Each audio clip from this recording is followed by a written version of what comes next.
A experiência que vou contar aconteceu há quase 9 anos, quando frequentemente eu ia ao sítio dos meus avós.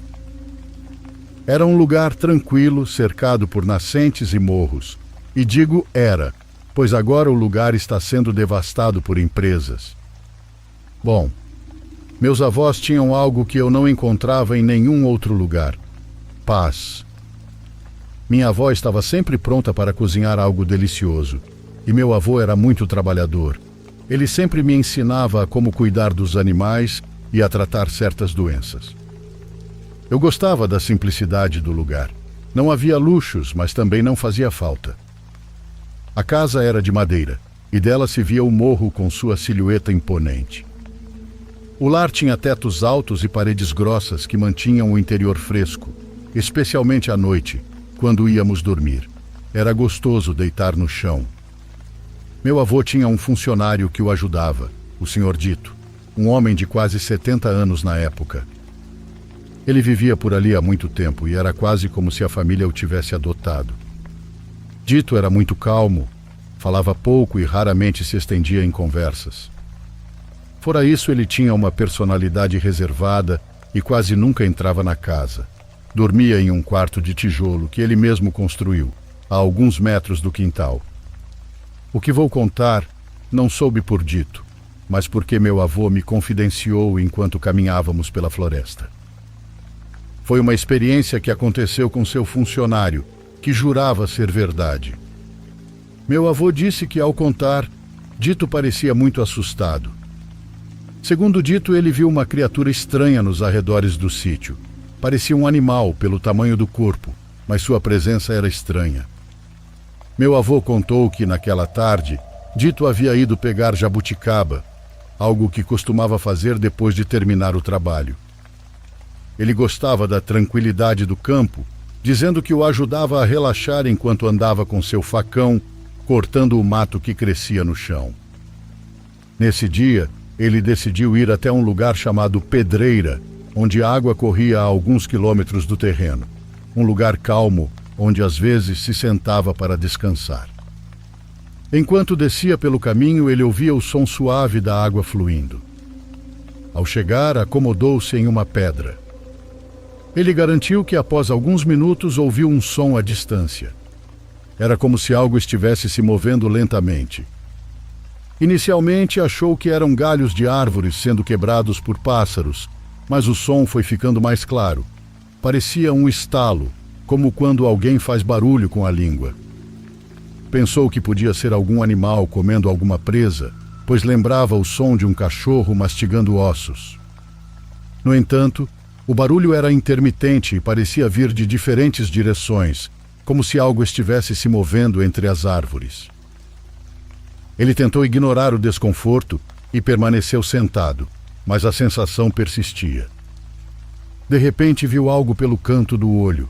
Uma silhueta escura estava ao lado do riacho. Ele recuou devagar, pensando que poderia ser uma pedra ou um tronco caído. Mas logo percebeu que tinha a forma de um crânio. Era algo perturbadoramente familiar e estranho ao mesmo tempo. Parecia uma criatura com uma cabeça alongada, mas não como a de um animal comum. Era como se misturasse características de um cachorro com traços humanos.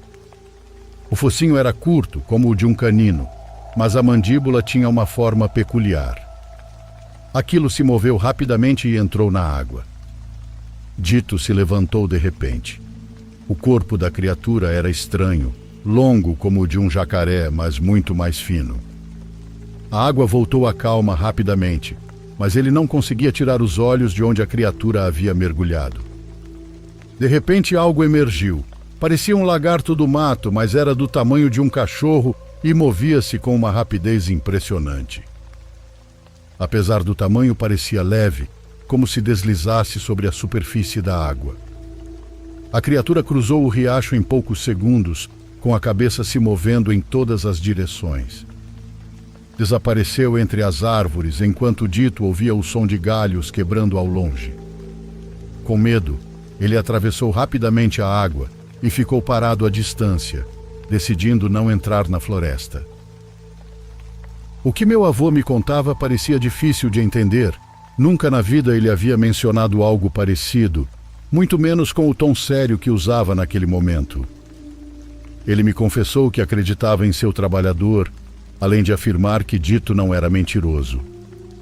Pude notar a surpresa em seu rosto e o leve gaguejar em sua voz. Dito não era de falar muito, nem de dar opiniões. Meu avô não via motivo para ele inventar uma história assim. O mais curioso é que meu avô também já tinha ouvido o som que seu trabalhador mencionara. Era como se alguém estalasse a língua, mas acompanhado de algo mais, como se estivesse mastigando algo viscoso.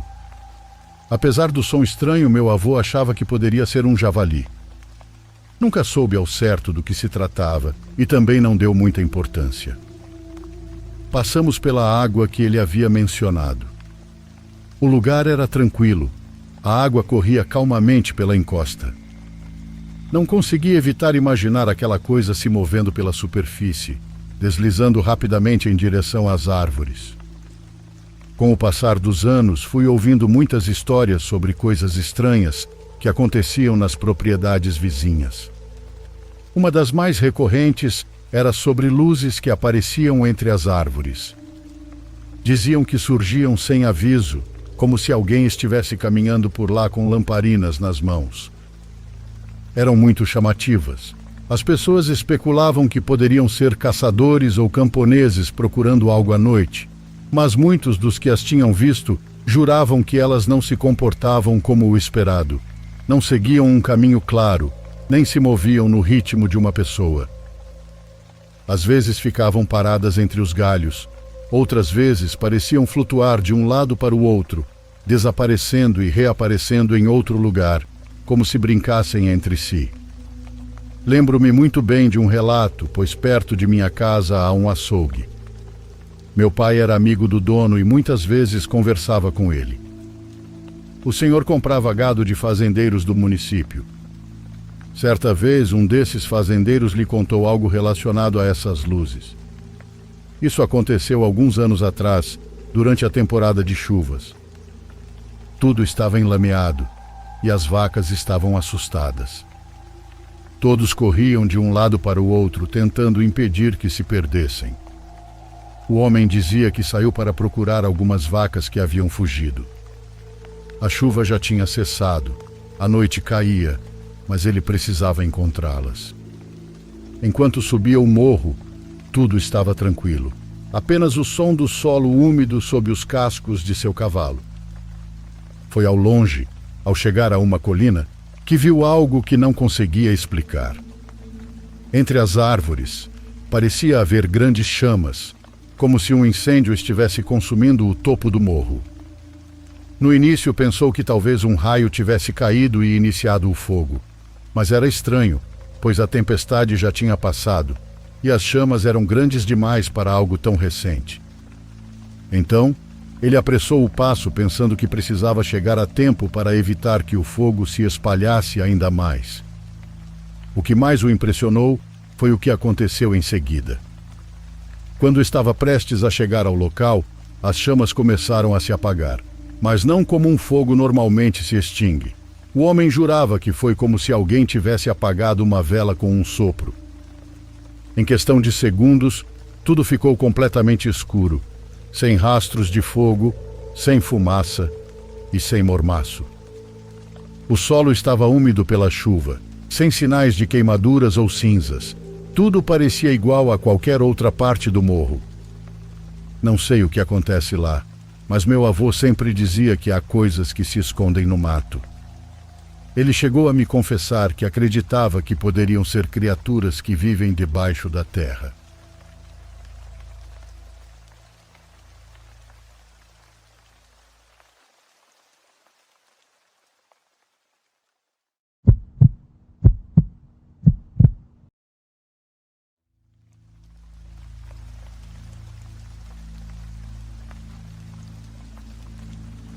Para Ana e para mim, fugir da cidade era mais do que uma necessidade, era uma obsessão.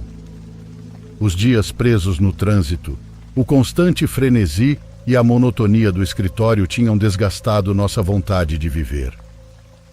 Ambos buscávamos uma forma de reacender aquela faísca de aventura e liberdade, e foi Ana quem sugeriu a ideia de fazer uma excursão pela Serra Taromada. O nome evocava imagens de paisagens intocadas, montanhas majestosas e um silêncio que só a natureza poderia oferecer. Parecia perfeito, então não pensamos duas vezes. Arrumamos nossas mochilas com o essencial, ignoramos os avisos e partimos com a expectativa de viver algo único. No início, tudo foi exatamente como imaginávamos. Havia o ar fresco da serra, o cheiro de terra e vegetação, e uma paisagem que parecia ter saído de um cartão postal. Na primeira noite, após uma longa caminhada, acampamos em uma área segura. Seguimos as trilhas demarcadas e as recomendações de outros excursionistas, mas isso não era o que estávamos procurando. Queríamos uma experiência autêntica, fora do comum, e comentamos isso em voz alta enquanto tomávamos café diante de uma fogueira. Ana, o que acha de pegarmos uma dessas trilhas menos movimentadas amanhã? Perguntei com um sorriso.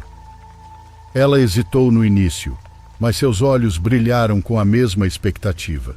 Afinal, ambos éramos almas inquietas, sempre buscando adrenalina em lugares onde outros só viam perigo. Na manhã seguinte, recolhemos nossas coisas e pegamos um desvio.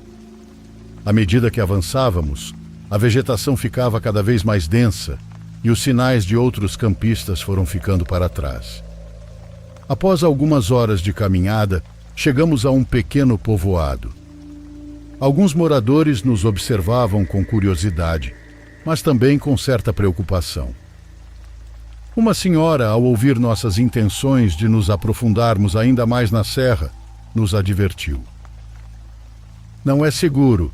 Há muitos animais selvagens por essas bandas, disse olhando para nossas mochilas e equipamentos. E não só isso. Há madeireiros que nem sempre são amigáveis com estranhos. Vocês precisam ter muito cuidado. Agradecemos o conselho, mas não demos muita atenção. Os alertas sobre animais e madeireiros ilegais pareciam apenas rumores para assustar turistas. Inclusive, brinquei com Ana dizendo que talvez quisessem apenas evitar que os citadinos descobrissem seus recantos secretos. No entanto, algo na expressão daquela mulher realmente parecia sério. Depois de repor água e alimentos no vilarejo, nos embrenhamos novamente na floresta. A vegetação ficava cada vez mais densa e o silêncio começava a nos envolver. O canto dos pássaros desapareceu, substituído pelo som do vento entre as árvores. Um murmúrio constante. Por volta do meio-dia, encontramos sinais de atividade humana, árvores caídas, galhos cortados e o inconfundível cheiro de madeira recém-talada. Estávamos no território dos madeireiros, algo que, em vez de nos assustar, aguçou nossa curiosidade. Seguimos os rastros das árvores até finalmente encontrarmos um grupo de homens armados com facões e rifles. Pareciam exaustos, como se não dormissem há dias. Um deles, o homem mais alto, nos examinou com desconfiança. Os outros se entreolharam e percebi que não estavam à vontade com nossa presença. "O que estão fazendo aqui?" perguntou o cara mais alto com um tom bem chato. Expliquei que éramos excursionistas procurando um lugar para acampar. Enquanto falávamos, notei que seus olhos desviavam constantemente para a floresta, como se esperasse que algo surgisse repentinamente entre as árvores. "Escutem bem", disse ele em tom mais baixo. "Não é seguro estarem aqui. Seria melhor voltarem e acamparem em outro lugar." Não vou mentir que não senti um pouco de medo, mas tentei perguntar ao que ele se referia, e outro dos madeireiros, um homem magro e de rosto abatido, me lançou um olhar bizarro. "Não fazemos muitas perguntas. Só sabemos que algo está rondando a floresta, algo que não é natural. Estamos aqui pelo trabalho, mas se forem inteligentes, deveriam voltar agora mesmo." Eles nos olharam em silêncio, esperando nossa reação. Ana apertou minha mão e pude sentir seu nervosismo.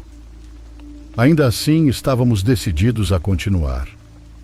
Depois de trocar algumas palavras com os madeireiros, seguimos nosso caminho, deixando-os para trás. Finalmente encontramos uma clareira perto do arroio, um lugar perfeito para acampar.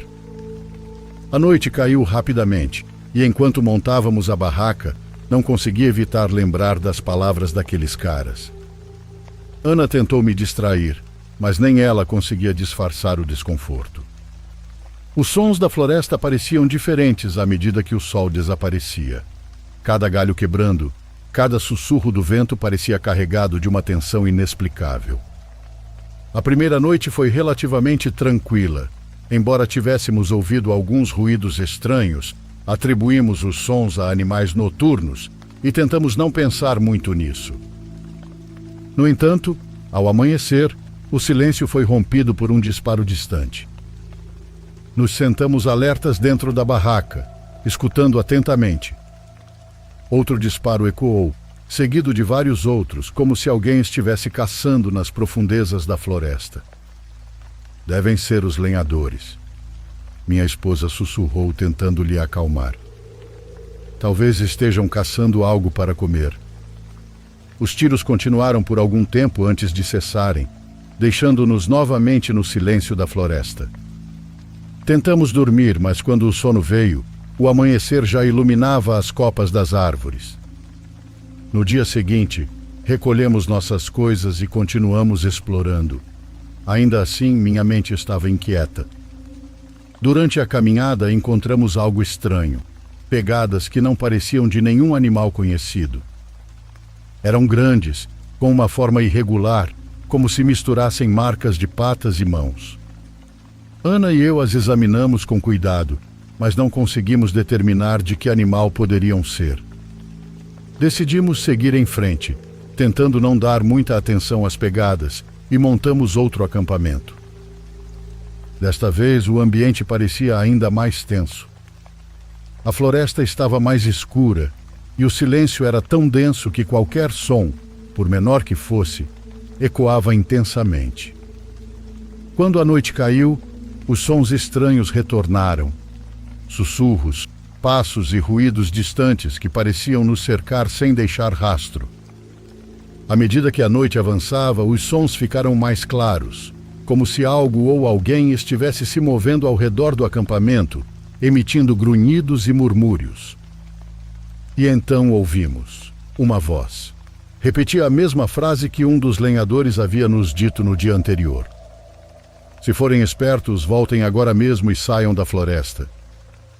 A voz soava distorcida e oca, como se algo tentasse imitar um ser humano sem compreender completamente como fazê-lo. Nos olhamos apavorados e decidimos nos refugiar na barraca. Fechamos todos os zíperes e prendemos a respiração, esperando que os sons desaparecessem. O silêncio voltou de repente, mas nossa calma foi momentânea. Horas depois, fomos despertados por batidas fortes contra a barraca. Algo estava arranhando e empurrando como se quisesse rasgá-la. Ouvíamos grunhidos e pisadas pesadas ao redor. Ficamos paralisados, sem saber o que fazer, até que outro disparo, muito mais próximo, ecoou. A coisa, o que quer que fosse, não parou de imediato, mas logo ouvimos passos pesados se afastando, seguidos de um grito. Os disparos continuaram, cada vez mais distantes, até que tudo ficou em silêncio novamente. Quando saímos da barraca, vimos os madeireiros com expressões sérias e armas em punho. Um deles aproximou-se de nós com raiva no olhar. Vocês tiveram sorte. Aquilo queria levar vocês. Ele explicou que o que nos atacara era algo que eles conheciam como um skinwalker. Um guardião da floresta que devia ser respeitado e apaziguado com oferendas. No entanto, as oferendas não pareciam ser suficientes, e nas últimas semanas a criatura estava cada vez mais irritada. Contaram-nos que 2 de seus colegas haviam desaparecido na noite anterior, incluindo o homem que nos havia advertido a sair dali. A criatura, segundo eles, era capaz de imitar vozes humanas e confundir suas vítimas antes de levá-las. Vocês devem ir embora o quanto antes, disse o homem.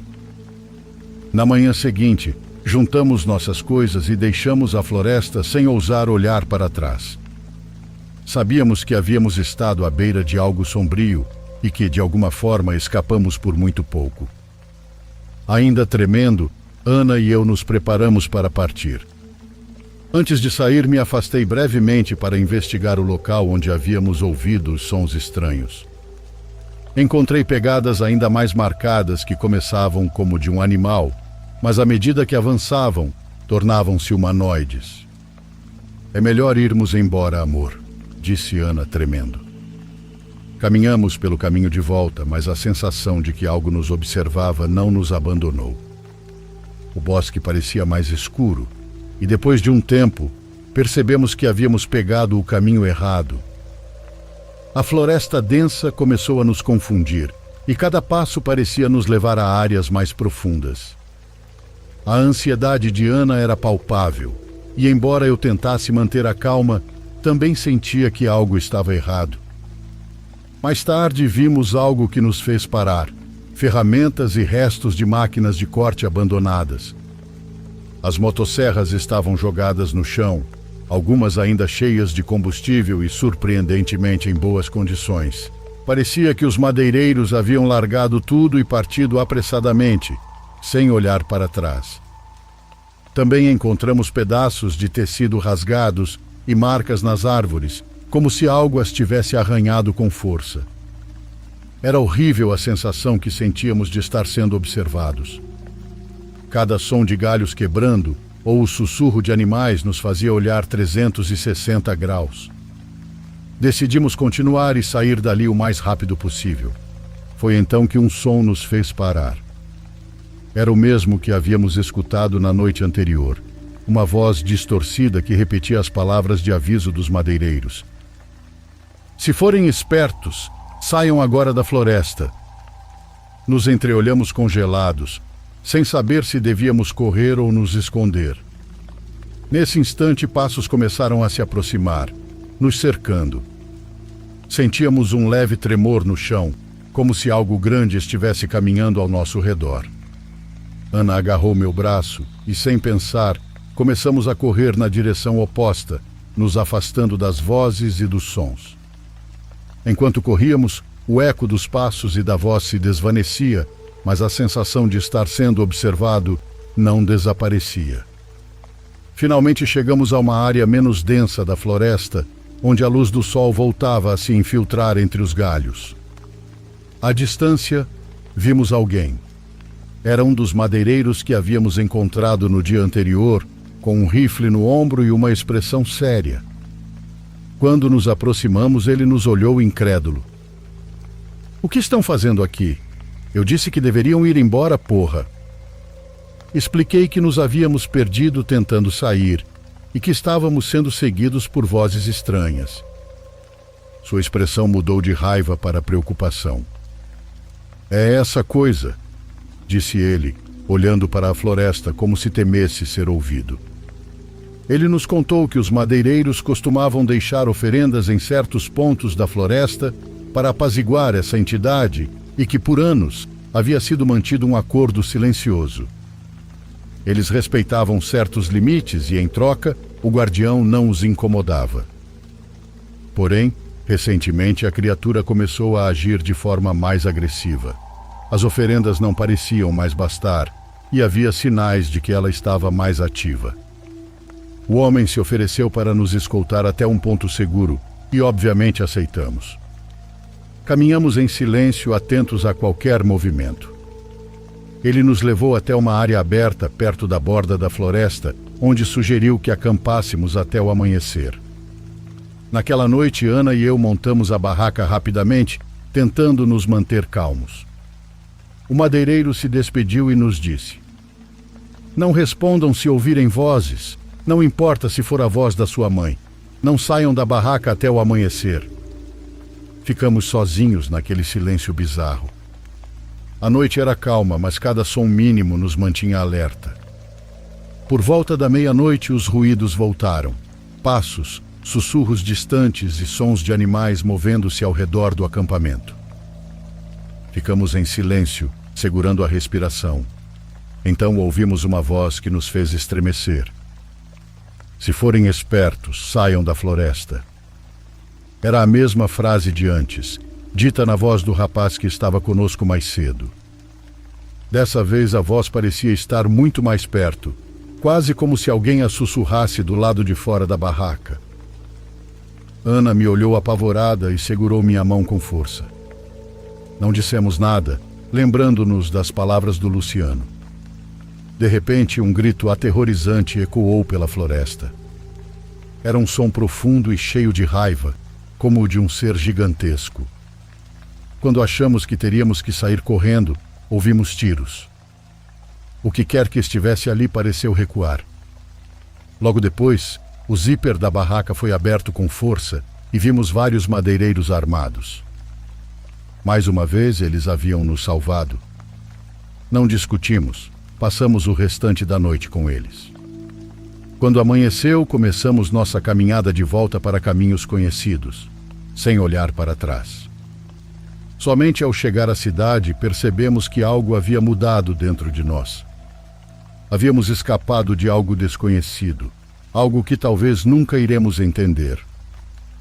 Desde então, a história daquela noite na floresta se tornou nosso segredo, pois não é uma história fácil de acreditar, mas eu e minha esposa juramos que aquilo foi real.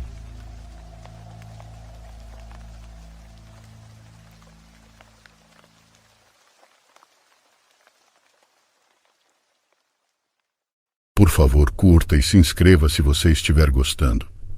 Agora continuamos.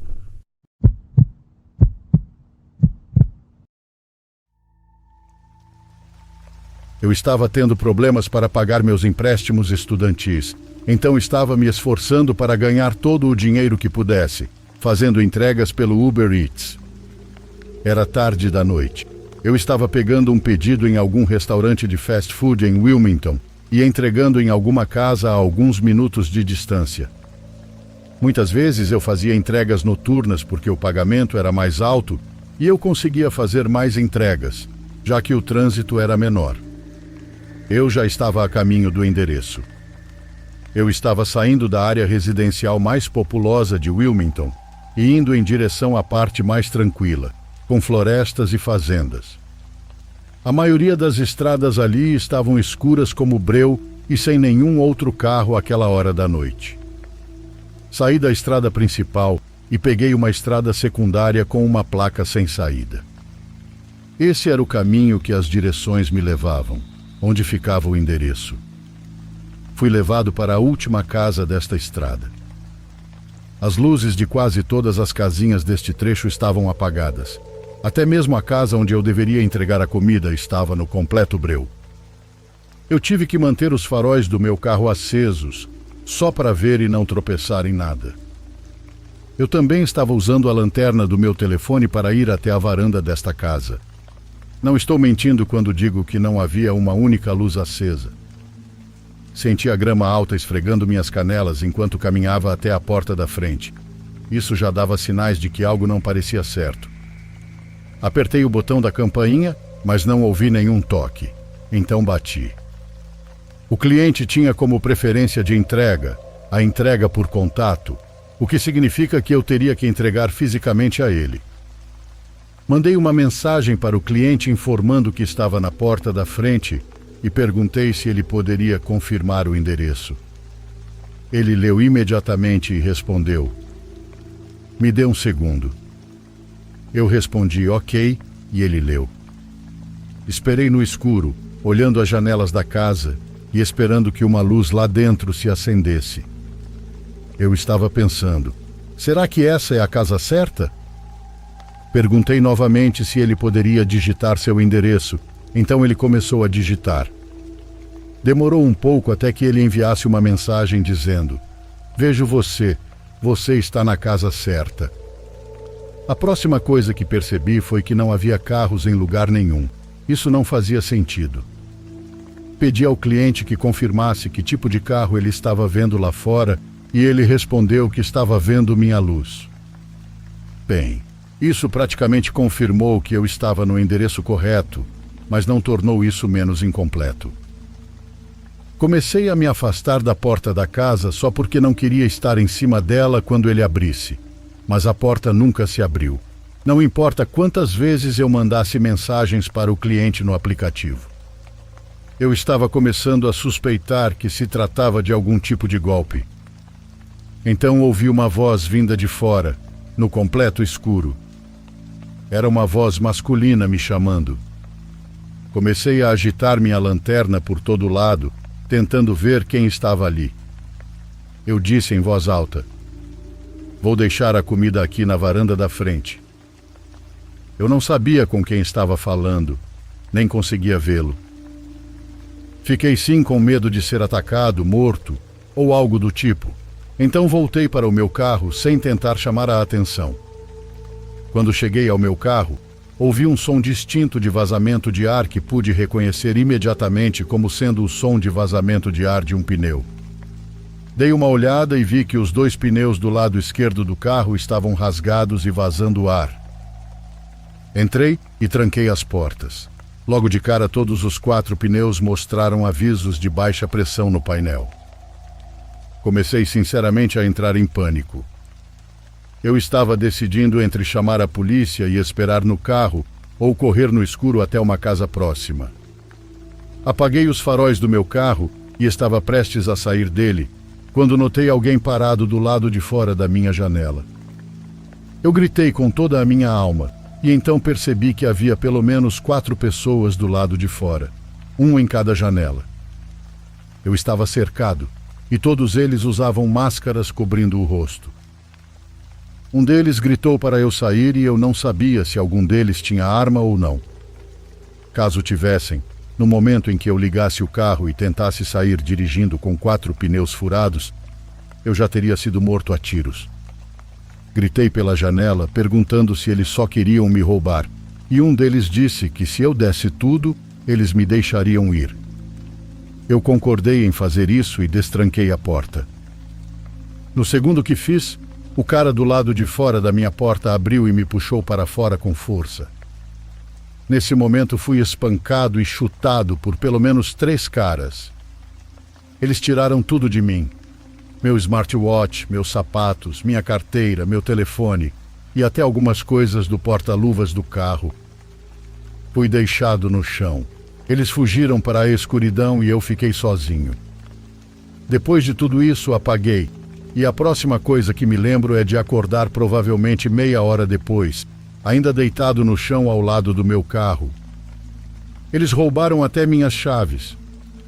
Consegui me levantar e ir até a fonte de luz mais próxima que pude encontrar ao longe, que era uma pequena casa na rua mais próxima da estrada principal. Toquei a campainha algumas vezes, até que alguém atendeu com a porta fechada. Eu disse que fui ferido e roubado e precisava usar um telefone. Felizmente, a mulher estava disposta a ajudar e permitiu-me usar um telefone para ligar para a polícia e depois ligar para a assistência rodoviária para rebocar o meu carro. Por último, liguei para meu pai. Depois que a polícia apareceu, fui levado de volta ao meu carro e eles fizeram uma breve investigação e coletaram o máximo de informações que pude lhes dar. Depois que meu carro foi rebocado, meu pai veio me buscar e me levou para casa.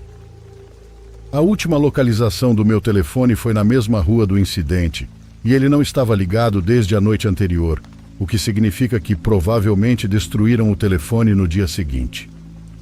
Forneci ainda mais informações a alguns detetives sobre minha conta do Uber Eats, e eles rapidamente conseguiram rastrear a conta do cliente até um cara chamado Luiz. Resumindo a história, supostamente ele perdeu seu telefone, e quem o encontrou ou roubou foi quem pediu no Uber Eats com a intenção de me roubar. Basicamente, o que estou dizendo é que quem fez isso comigo escapou impune. A casa onde eles montaram todo o seu esquema era uma casa vazia à venda. Esta foi uma lição dolorosa e cara, mas também valiosa, pois após isso fiquei muito mais esperto em relação às pessoas.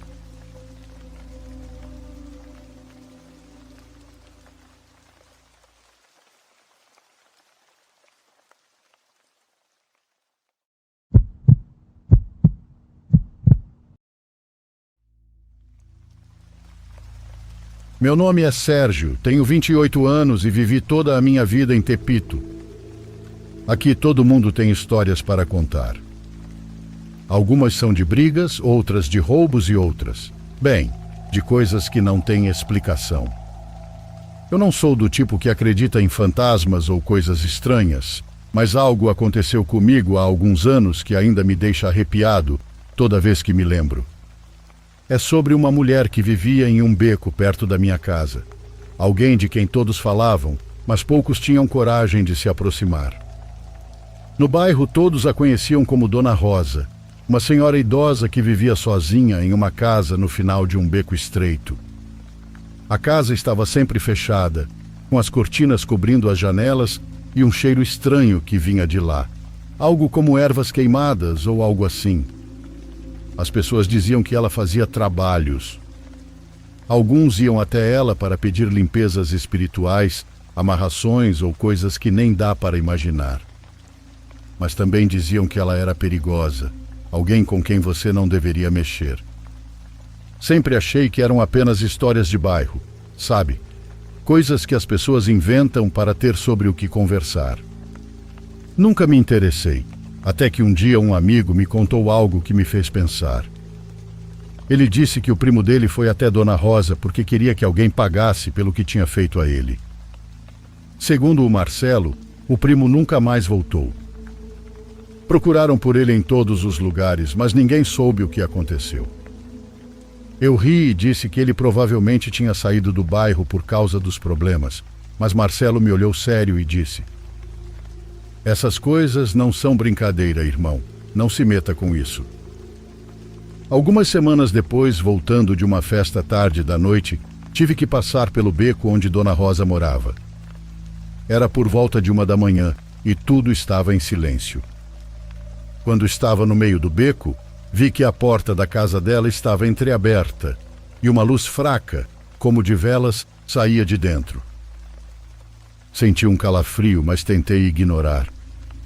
Enquanto passava pelo canto do olho, vi que alguém estava parado na entrada.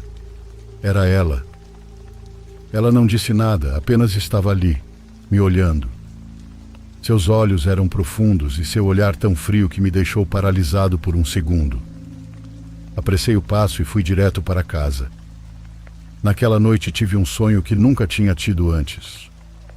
Sonhei que estava parado na frente da casa de Dona Rosa.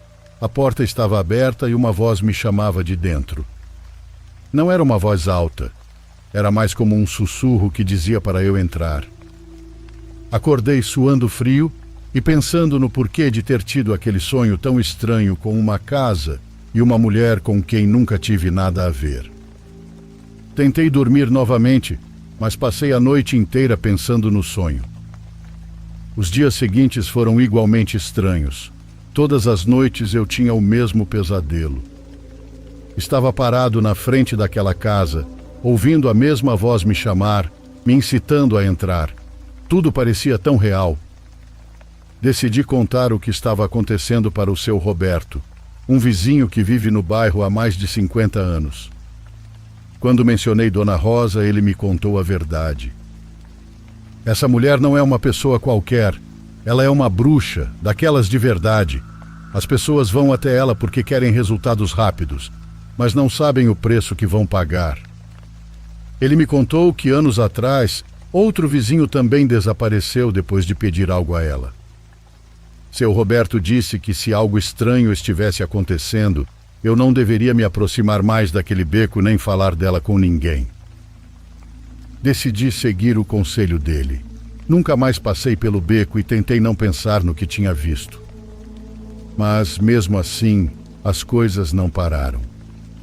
Uma madrugada, enquanto dormia, senti como se alguém estivesse sentado ao pé da minha cama. Não quis abrir os olhos, mas o medo era tão forte que não consegui me mexer. Não sei quanto tempo passou, mas quando finalmente consegui me levantar, vi a silhueta de uma mulher idosa na porta do meu quarto. Ela sussurrou: "Tire meu nome da sua boca." E no mesmo instante desapareceu. Corri para acender todas as luzes da casa e fiquei acordado até o amanhecer. Alguns dias depois, Fiquei sabendo que Dona Rosa tinha se mudado, ou pelo menos era o que diziam os vizinhos. A casa estava fechada e ninguém sabia para onde ela tinha ido. Alguns diziam que ela foi embora porque já não podia mais fazer seus trabalhos, por causa de gente perigosa que não a queria ali. Outros diziam que ela simplesmente desapareceu. Não sei o que aconteceu com ela, mas desde então, toda vez que ouço falar de bruxas ou coisas estranhas no bairro, penso naquela mulher e no que aconteceu naquela noite. Tem coisas que é melhor não procurar nem tentar entender.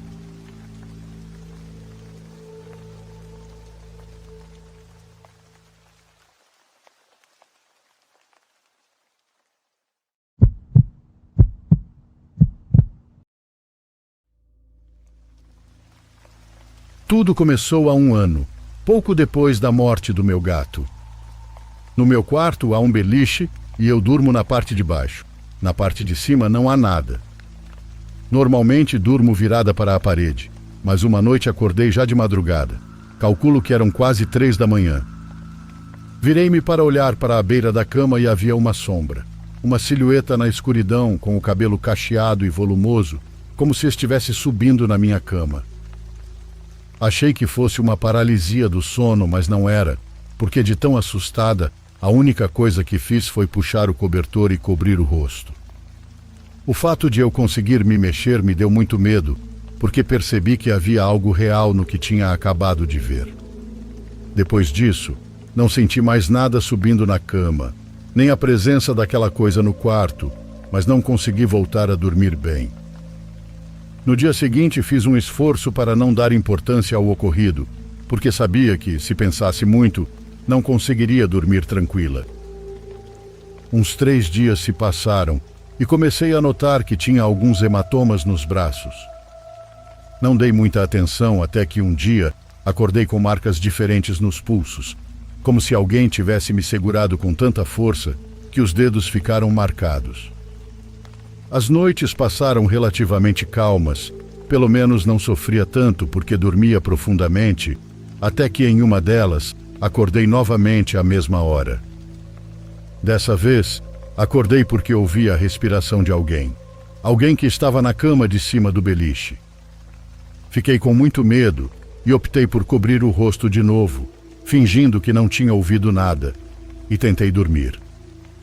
É claro que jamais considerei a possibilidade de me levantar para verificar. Comecei a me acostumar, mas não quis comentar nada com minha mãe para não preocupá-la. As noites passavam e eu dormia cada vez pior, até que em uma delas abri os olhos no meio da noite e percebi que o que vinha me observando dessa vez estava em cima de mim. Estava tão perto que eu não conseguia distinguir bem, mas vi que sorria, com um rosto bastante abatido. Graças a Deus, não me lembro dos olhos porque o medo me invadiu. Ainda conseguia me mexer, e aquela coisa continuava ali sobre mim, me observando muito feliz. Cobri o rosto de novo, mas não dormi nada. Não me mexi nem 1 centímetro para não tocá-lo, para não senti-lo. Também não tive coragem de tirar o cobertor para ver se tinha ido embora. Passei a noite inteira assim. Naquela manhã, tive que contar para minha mãe porque já era demais. Ela aspergiu água benta no meu quarto e algumas noites se passaram tranquilas. Nesse período, adotei outro gatinho que sempre dormia comigo. Algumas semanas depois, às 2 da manhã, enquanto eu estava deitado olhando o celular, ouvi alguém tentando abrir a porta do meu quarto, girando a maçaneta e empurrando-a. Achei que fosse minha mãe verificando se eu estava dormindo, mas na manhã seguinte, quando perguntei, ela negou ter estado acordada àquela hora. O som que ouvi era muito claro. Giravam a maçaneta e puxavam a porta para entrar. Comecei a pensar que talvez a água benta tivesse piorado tudo, e de fato parecia que sim. Continuei ficando acordada, pensando que, se estivesse desperta, nada me pegaria de surpresa. Em uma noite, enquanto mandava áudios para um amigo, era quase 3 da manhã quando, ao gravar um áudio, ouvi um gemido que não consigo descrever, mas que ficou gravado. Minha pele se arrepiou inteira. O som não era humano e vinha debaixo da minha cama. Havia algo lá. Nunca na vida tinha ouvido algo parecido. Toda vez que ouço esse áudio, chega a me dar tontura e não consigo encontrar explicação. Meu amigo ouviu e me perguntou se não era meu gato, mas ele estava dormindo ao meu lado. Depois disso, não consegui mais ficar lá e decidi ir morar por um tempo com minha irmã. Porém, mesmo lá, toda vez que apagava as luzes para dormir, sentia que havia algo me observando. A casa da minha irmã fica ao lado de outra que aluga quartos, quase sempre vazios, e os do segundo andar têm vista para onde eu dormia. Sempre senti que havia alguém lá dentro, nesses quartos que ficavam com a porta aberta, mesmo desocupados. A noite era ainda pior, porque dava para ver silhuetas lá dentro, às vezes espiando pela janela.